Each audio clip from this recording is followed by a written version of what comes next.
Pemberantasan Korupsi KPK hari ini memanggil dua pejabat di lingkungan Kementerian Keuangan, yakni Kepala Bea Cukai Makassar, Andi Pramono, dan Kepala Kantor Pajak Madya Jakarta Timur, Wahono Saputro.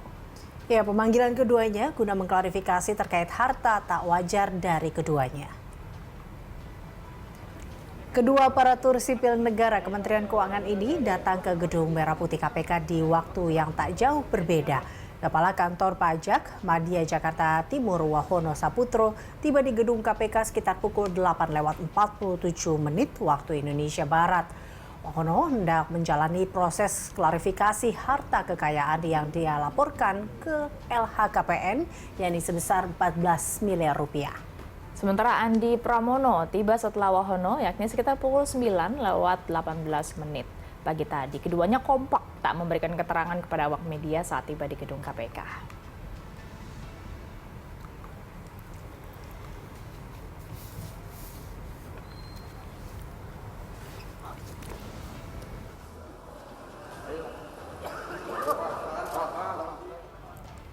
Kami ajak Anda memperbarui informasi terkait dengan pemeriksaan atau dimintai klarifikasi dari dua pegawai Kemenkeu oleh KPK hari ini. Sudah ada jurnalis B-Universe Ricky Harahap dan juga juru kamera Hanil Rivelino dari gedung KPK Jakarta. Ricky, informasi terbarunya kedua pegawai Kemenkeu sudah selesai dimintai klarifikasi soal harta yang dinilai tidak wajar ini. Kalau tadi pas datang mereka tidak memberikan keterangan, apakah ketika keluar ada keterangan yang disampaikan kepada awak media?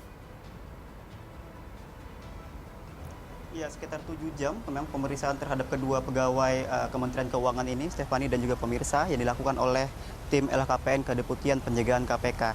Sayangnya tadi ketika selesai dilakukan pemeriksaan untuk mengklarifikasi LHKPN-nya, Kepala Kantor Pajak Madya Jakarta Timur, Wahono Saputro, sama sekali tidak memberikan keterangan kepada kami awak media yang menanti dari tadi pagi hingga sore ini di gedung KPK. Jadi ketika tadi keluar, Wahono sama sekali tidak memberikan statement apapun, tidak memberikan keterangan apapun kepada kami awak media. Padahal yang kita ingin tanyakan, yang dinantikan publik adalah tentu soal LHKPN senilai 14,3 miliar yang dia miliki.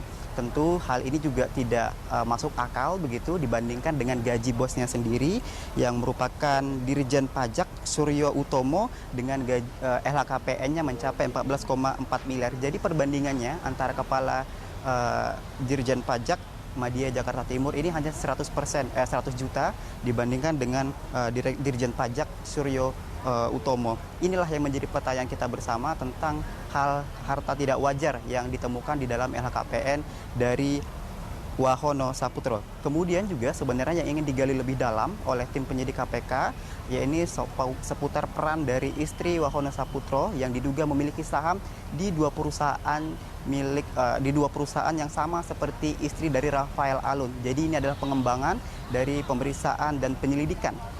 Karena memang status dari pemeriksaan Rafael Alun sudah penyelidikan yang dilakukan oleh pihak KPK. Tapi sayang sekali kami tadi tidak menerima informasi apapun, tapi yang jelas nanti kita masih akan menunggu keterangan resmi dari pihak KPK.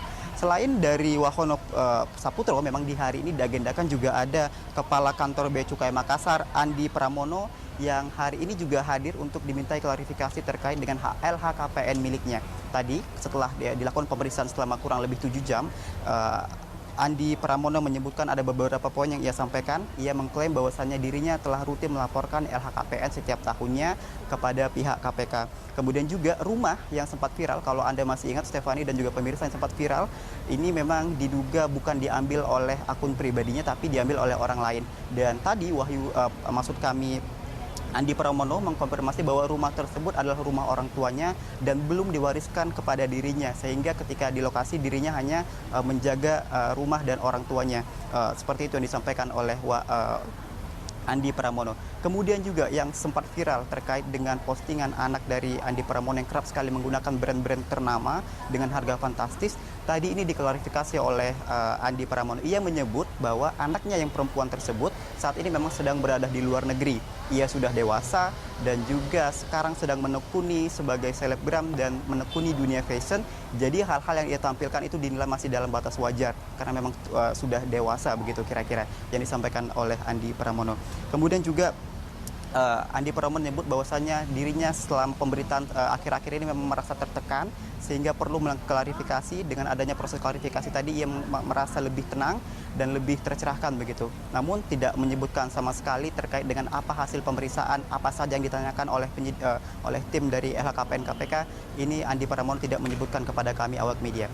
Kalau kita elaborasi lagi, kalau kasus Andi Pramono ini memang karena viral ya, karena viral dengan postingannya di media sosial dan lain-lain.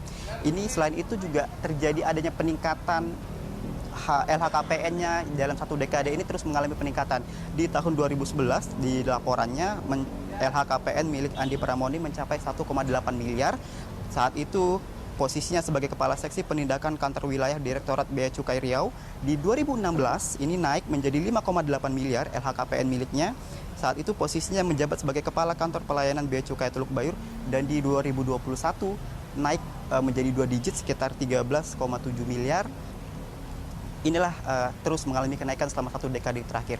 Tentu yang ingin digali oleh KPK tadi dalam proses klarifikasi ini tentang dari mana uang tersebut didapatkan, dari mana harta kekayaan tersebut didapatkan, dan dengan cara apa begitu. Apakah sesuai dengan kapasitas mereka sebagai ASN, dan apakah itu sebanding begitu dengan jumlah LHKPN yang diperoleh.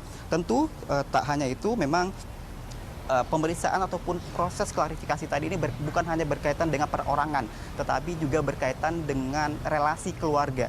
Karena kalau kita lihat beberapa motif dalam pelanggaran LHKPN ini diduga dilakukan dengan memutarbalikkan nama begitu, atau memindahkan nama. Seharusnya itu bukan milik ASN tersebut, tapi dipindah namakan ke nama keluarga ataupun nama-nama kerabat lainnya. Sehingga ini yang akan terus digali oleh KPK.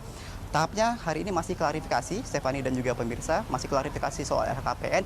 Bisa saja nantinya naik menjadi penyelidikan ataupun penyidikan, atau nanti tergantung dari tim dari LHKPN KPK. Tapi sekarang prosesnya masih dalam proses klarifikasi. Kemudian juga kalau kita lihat di dalam Undang-Undang Tipikor yang membahas soal LHKPN ini memang tidak ada hal ataupun tidak bisa untuk menyangkakan ASN ini bisa dipidana begitu. Dikarenakan memang di pasal tersebut tidak ada aturan yang bisa memidanakan seorang ASN yang melanggar LHKPN, sehingga memang butuh jalur hukum tertentu dari pemeriksaan KPK. Sementara itu memang tentu ini masih proses klarifikasi, masih panjang prosesnya. Kita harus mengedepankan praduga tak bersalah terkait dengan hal ini, dan kita juga masih menunggu nantinya keterangan resmi dari pihak KPK apa hasil dari pemeriksaan tersebut. Demikian, Stephanie, kembali ke studio. Baik, terima kasih rekan Ricky Harahap dan juga Haniel Rivalino melaporkan langsung dari gedung KPK.